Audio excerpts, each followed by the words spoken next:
बिस्मिल्लाहिर्रहमानिर्रहीम। आप देख रहे हैं जी एफजे न्यूज़।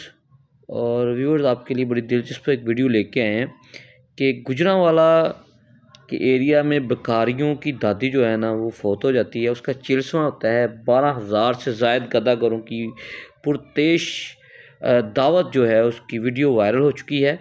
तो ये गुजरांवाला की बात कर रहा हूँ जी। गुजरांवाला के बकारी में पुरतेश यानी कि हद से ज़्यादा जो है ना लंगर का अहतमाम किया गया है। दावत पर 1.25 करोड़ खर्च कर डाले हैं ये ज़राए हमारे। और गुजरांवाले में बकारियों की दादी की 4वीं में 12,000 से ज़ायद अफराद के खाने की दावत की थी। उसकी वीडियो वायरल हो चुकी है।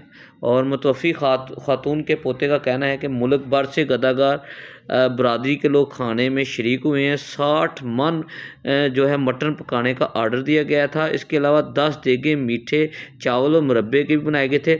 सोशल मीडिया रिपोर्ट के मुताबिक जो है ना बकारियों ने चेलम पर तकरीबन 1.25 करोड़ रुपये खर्च 1.25 करोड़ रुपये खर्च कर डाले हैं। तकरीब में शरीक मेहमानों के लिए नाश्ते में सरी पाए, जबकि शाम के खाने में 250 बकरे के अलावा इनवा इकसाम का अहतमाम, हद से ज़्यादा लंगर का अहतमाम किया गया जी।